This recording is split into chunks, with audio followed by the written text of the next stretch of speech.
ইতিহাস ৰচনা কৰিলে ভাৰতৰ প্ৰধানমন্ত্ৰী নৰেন্দ্ৰ মোদীয়ে চতুৰ্থটো ব্ৰিটেইন ভ্ৰমণত কৰিলে বিশেষ কাম। বিশ্বৰ চকু এতিয়া মোদীৰ ভ্ৰমণৰ ওপৰত। মোদীৰ কূটনীতিত এতিয়া শত্ৰু দেশৰ টোপনি হেৰাইছে। বৃহস্পতিবাৰে ৩ বছৰ ধৰি চলা আলোচনাৰ অন্তত ভাৰত আৰু ব্ৰিটেইনৰ মাজত FTA অথবা মুক্ত বাণিজ্য চুক্তি সম্পন্ন হয়। প্ৰধানমন্ত্ৰী নৰেন্দ্ৰ মোদী গৈছিল ব্ৰিটেইন ভ্ৰমণত আৰু এয়া আছিল প্ৰধানমন্ত্ৰী হিচাপে তেওঁৰ চতুৰ্থটো ব্ৰিটেইন ভ্ৰমণ। প্ৰধানমন্ত্ৰী মোদীয়ে এই চুক্তি সন্দৰ্ভত এইদৰে কয় যে আমাৰ সম্পৰ্কৰ বাবে আজি এক ঐতিহাসিক দিন। মই সুখী যে বছৰ বছৰ ধৰি কৰা কঠোৰ পৰিশ্ৰমৰ অন্তত আজি দুয়োখন দেশৰ মাজত সৰ্বাংগীন অৰ্থনৈতিক আৰু বাণিজ্য চুক্তিখন সম্পাদন হ'ল। এই চুক্তি কেৱল এক অৰ্থনৈতিক অংশীদাৰিত্বই নহয়, বৰঞ্চ ই ভাগ বতৰা সমৃদ্ধিৰ এক পৰিকল্পনা। ব্ৰিটেইনৰ বজাৰত ভাৰতীয় বস্ত্ৰ, জোতা, ৰত্ন আৰু গহনা, সাগৰীয় খাদ্য আৰু অভিযান্ত্ৰিক সামগ্ৰীয়ে উন্নত প্ৰৱেশ লাভ কৰিব। ভাৰতৰ কৃষি উৎপাদিত সামগ্ৰী আৰু প্ৰচেছড খাদ্য উদ্যোগৰ বাবে ব্ৰিটেইনৰ বজাৰত নতুন সুযোগৰ সৃষ্টি হ'ব। এই চুক্তিখন বিশেষকৈ ভাৰতৰ যুৱক-যুৱতী, কৃষক, মাছমৰীয়া আৰু MSME খণ্ডৰ বাবে উপকাৰী বুলি প্ৰমাণিত হ'ব। আনহাতে চিকিৎসা সঁজুলি আৰু মহাকাশৰ অংশৰ দৰে ব্ৰিটেইনত নিৰ্মিত সামগ্ৰী ভাৰতৰ জনসাধাৰণৰ আৰু উদ্যোগৰ বাবে সুলভ আৰু সহজ মূল্যত উপলব্ধ হ'ব। দুয়োখন দেশতে বিনিয়োগ বৃদ্ধি পাব আৰু লগতে নতুন কৰ্মসংস্থাপনৰ সুযোগো সৃষ্টি হ'ব। কেৱল এয়াই নহয়, বিশ্বৰ দুখন বৃহৎ অৰ্থনীতি আৰু গণতান্ত্ৰিক দেশৰ মাজত হোৱা এই চুক্তিয়ে বিশ্বৰ স্থিতিশীলতা আৰু সমৃদ্ধিকো শক্তিশালী কৰিব। কিন্তু ব্ৰিটেইনৰ একাংশ বিৰোধী নেতাই সকীয়াই দিছে যে এই চুক্তিয়ে ব্ৰিটিছ শ্ৰমিকৰ ক্ষতি কৰিব পাৰে, কাৰণ ইয়াত ভাৰতীয় শ্ৰমিকৰ বাবে ৰাষ্ট্ৰীয় বীমাৰ বৰঙণিৰ ৰেহাই এবছৰৰ পৰা ৩ বছৰলৈ বৃদ্ধি কৰা হৈছে।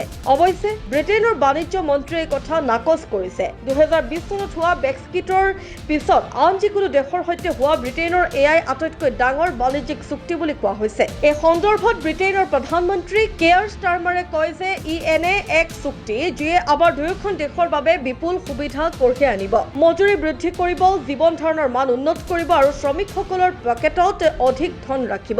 চাকৰিৰ বাবে ভাল, ব্যৱসায়ৰ বাবে ভাল, কিয়নো ই শুল্ক কৰ্তন কৰে আৰু ব্যৱসায়িক সস্তা, দ্ৰুত আৰু সহজ কৰি তোলে।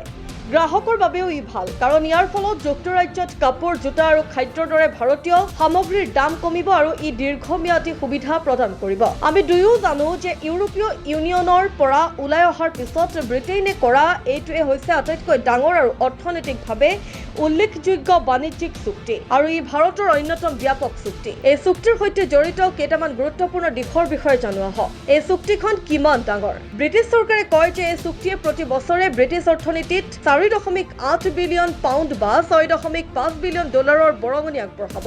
যদিও ব্ৰিটেইনে মুঠ ৰপ্তানিৰ 1.9% ভাৰতলৈ আৰু ভাৰতৰ পৰা মুঠ আমদানিৰ 1.8%হে আমদানি কৰে, কিন্তু চুক্তিখন কাৰ্যকৰী হোৱাৰ পিছত ই বৃদ্ধি পোৱাৰ সম্ভাৱনাও আছে। এই চুক্তিৰ জৰিয়তে শুল্ক কিমান হ্ৰাস পাব? সামগ্ৰীবোৰ সস্তা হ'বনে? ব্ৰিটেইনৰ পৰা ৰপ্তানি কৰা সামগ্ৰীৰ ওপৰত গড় শুল্ক 15%ৰ পৰা 3%লৈ হ্ৰাস পাব। ইয়াৰ ফলত ব্ৰিটিছ কোম্পানীবোৰে ভাৰতত সামগ্ৰী বিক্ৰী কৰাত সহজ হ'ব। ভাৰতে ব্ৰিটেইনৰ পৰা আমদানি কৰা হুইস্কিৰ ওপৰত শুল্ক 75%লৈ হ্ৰাস কৰিছে, অৰ্থাৎ 150%ৰ পৰা পোনপটীয়াকৈ আধা কৰিছে একে সময়তে।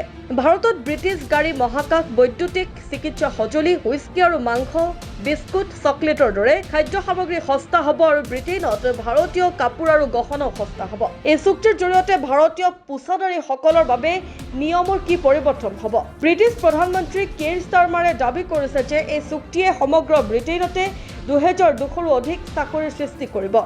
এই চুক্তিৰ অধীনত স্থায়ীভাৱে ব্ৰিটেইনলৈ যোৱা ভাৰতীয় কৰ্মচাৰী আৰু ভাৰতত কৰ্মৰত ব্ৰিটিছ কৰ্মচাৰীয়ে কেৱল নিজৰ দেশতহে সামাজিক সুৰক্ষাৰ বৰঙণি দিব লাগিব। এই চুক্তিৰ জৰিয়তে কোনবোৰ বিষয়ত এতিয়াও আলোচনা চলি আছে? ভাৰত আৰু ব্ৰিটেইনত ইজনে সিজনৰ বিনিয়োগৰ নিৰাপত্তা নিশ্চিত কৰাৰ লক্ষ্যৰে দুয়োখন দেশৰ মাজত দ্বিপাক্ষিক বিনিয়োগ চুক্তিৰ আলোচনা চলি আছে। লগতে দুয়োখন দেশে উচ্চ কাৰ্বন উদ্যোগৰ ওপৰত কৰ আৰোপ কৰা প্ৰস্তাৱিত পৰিকল্পনাৰ বিষয়েও আলোচনা কৰি আছে। ভাৰতৰ মতে এই কৰে ইয়াৰ ৰপ্তানিত প্ৰভাৱ পেলাব পাৰে।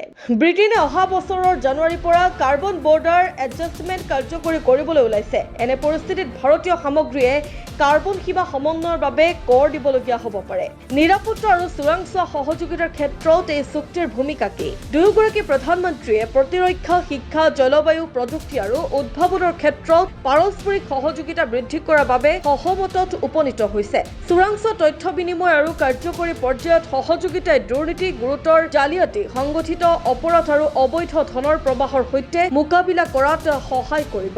ইয়াৰ ভিতৰত আদালতৰ কাৰ্যবিধিত সহায়ক হোৱাকৈ নতুন চুক্তি চূড়ান্ত কৰাটো অন্তৰ্ভুক্ত, যাতে অপৰাধজনিত অভিলেখ ভাগ বতৰা কৰিব পৰা যায়, ৱাচ লিষ্ট সঠিকভাৱে বনাব পৰা যায় আৰু ভ্ৰমণ নিষেধাজ্ঞা কাৰ্যকৰী কৰাটো সম্ভৱ হয়।